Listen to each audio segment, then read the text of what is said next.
We're going to start with the Pledge of Allegiance.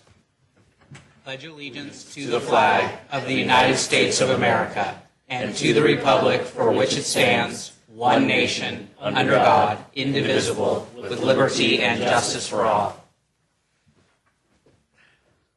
Can I have a roll call, please? Commissioner Bergman. Present. Commissioner Marsters. Present. Commissioner Harper Pedersen. Present.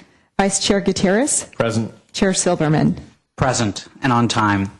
So the next item on our agenda is public comment. Public comment is limited to items not on the agenda. There's an opportunity to address comments to items on the agenda with the agenda item. The Commission may briefly respond to statements made or questions posed as allowed by the Brown Act. However, the Commission's general policy is to refer items to staff for attention or have a matter placed on a future Commission agenda for a more comprehensive action or report. Does anyone wish to address the Commission on a matter that is not on the agenda? Seeing none, the next item is the Planning Commission minutes. Does anyone have any comments on the mission minutes, Scott? You want to take them separately? Sure. Do you have comments on a particular set of minutes or both? Neither. Okay, then I'll decide whether I'm going to take them together or separately depending upon whether there are comments. Well, I have a question.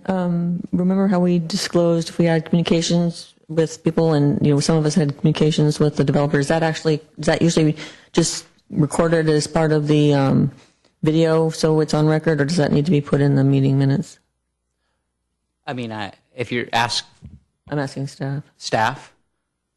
I believe at the last meeting, some of the commissioners had disclosed that they had met with the developer for Wheeler Plaza, but that wasn't an item on the agenda, so I didn't include it as part of the formal record. Okay. But where I think it was Chair Silberman disclosed that he had his garage repaired by, for example, Artistic Garage Doors, who were one of the commenters on an item on the agenda. So I did include Since that. it wasn't on the agenda, it's not. Okay, all right. Okay. So typically we make those declarations when the item comes before us. So I when didn't Wheeler get the memo. Plaza, that's okay. No, I'm just telling you, when Wheeler Plaza is before us, then we make those declarations. Gotcha. Okay, all right. Thank you. Does anyone want to ask for any changes or additions to the minutes? To which one? The January 20th meeting, page 4.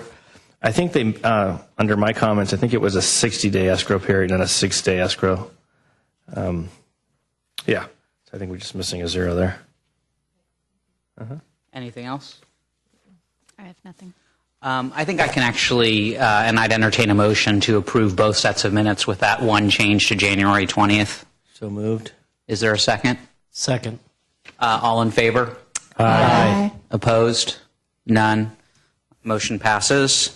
So moving on to the public hearing, I'm going to read the procedure for public hearing into the record. Staff will present a report on the history, physical features, et cetera, on the application, followed with the staff's recommendations. The applicant will make a presentation, or can.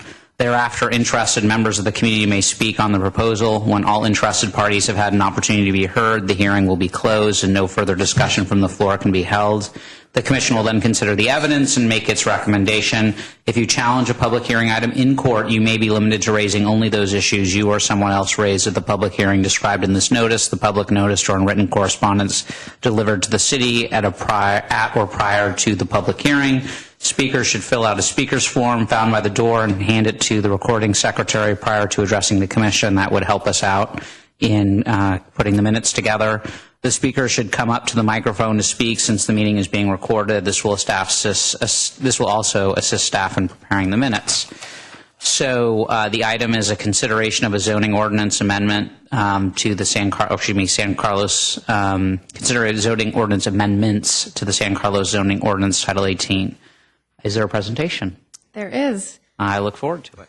Good evening, Commissioners. I'm Jill Lewis, and I will present to you the proposed zoning text amendment regarding changes to the All Other Streets building placement standards in the MUDC district for the 700 and 800 blocks of Walnut Street and in the MUD district.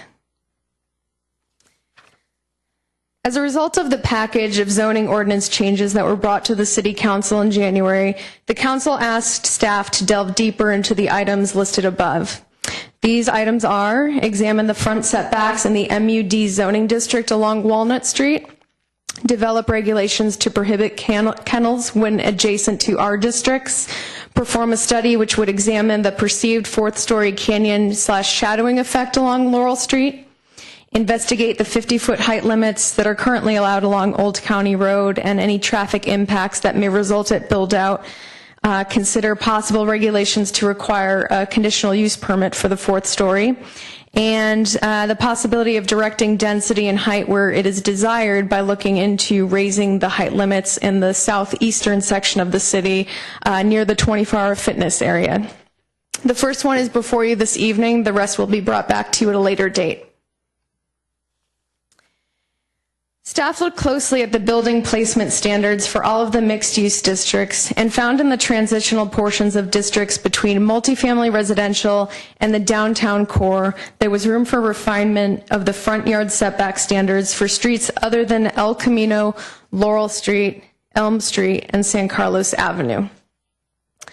For example, the required front yard setback for the RM59 district is 15 feet.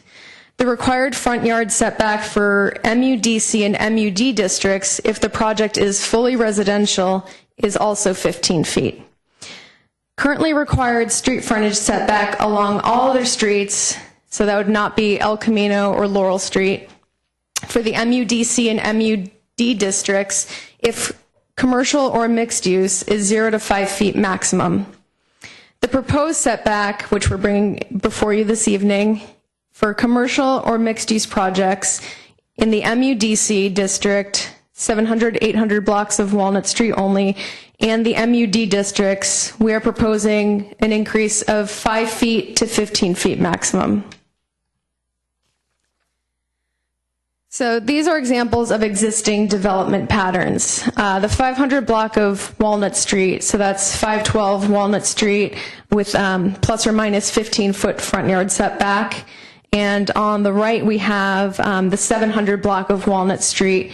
And you can see 736 Walnut Street has an approximately 14-foot front yard setback.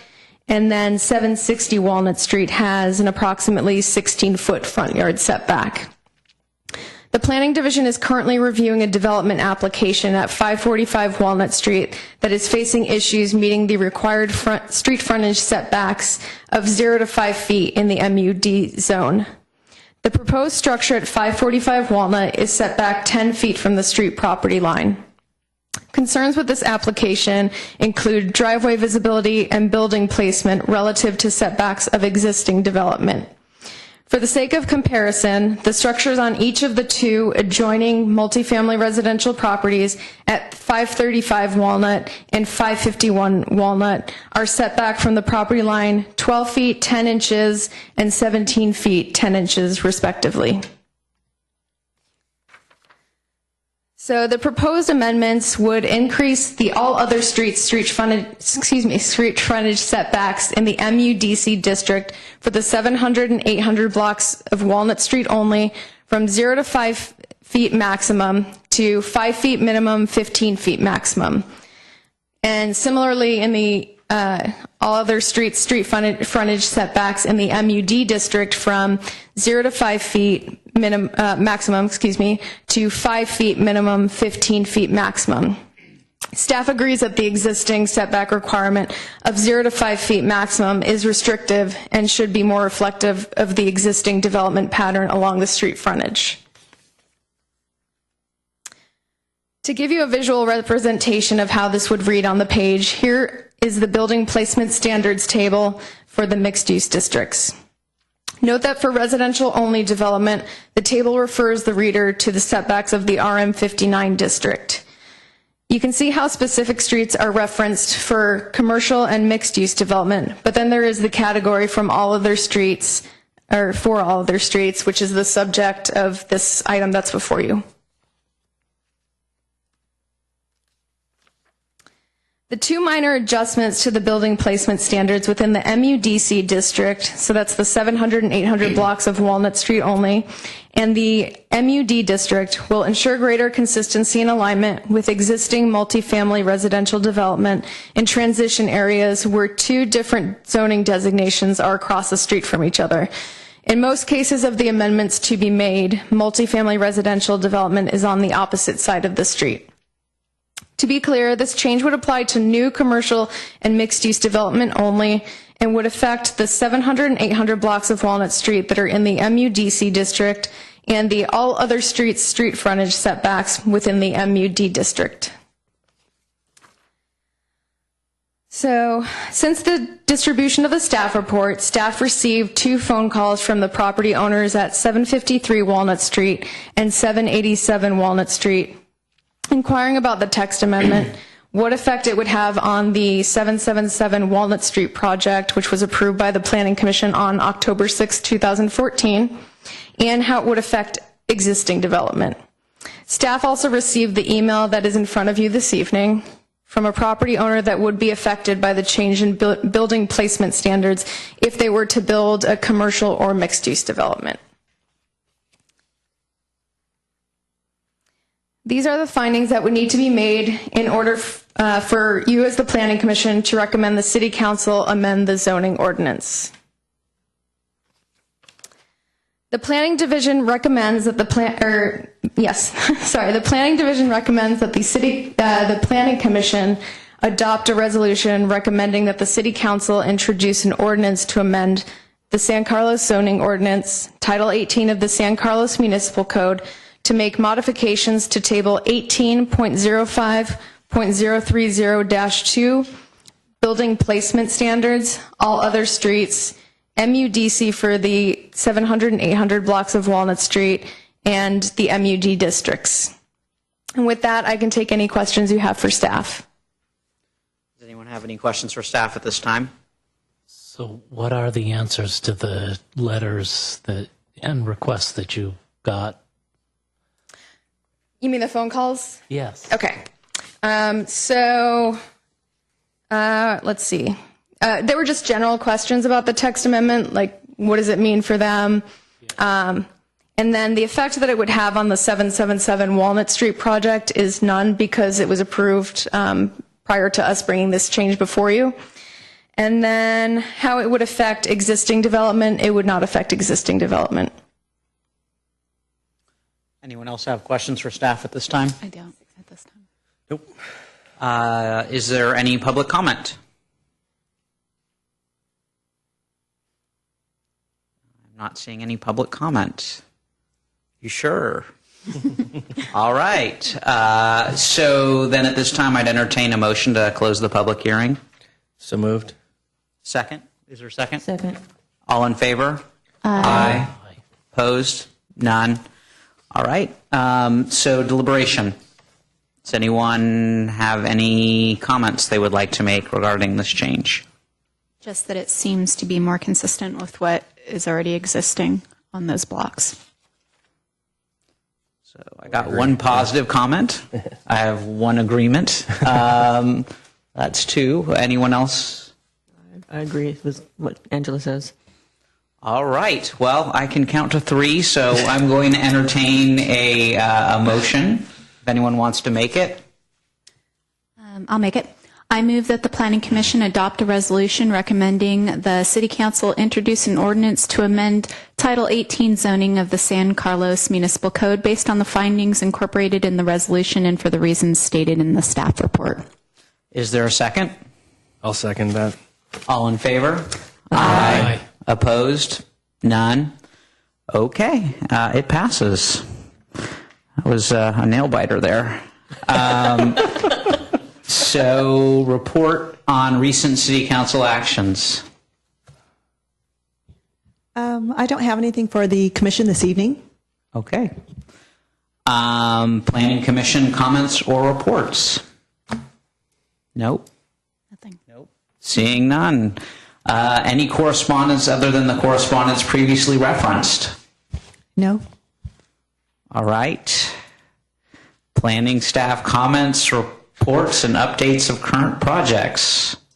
I have a couple of things. The Planning Division staff recently sent an email to the commission asking about their availability for a potential special meeting, and I think we heard back from most of the commissioners with the exception of Angela and Scott. So if you didn't get that email, the Planning Division is interested to hear back from you whether you would be available for a special meeting on April the 14th for Wheeler Plaza, and you certainly don't have to respond. You can send us an email later, but that would be... You could also respond right now if you have your calendars.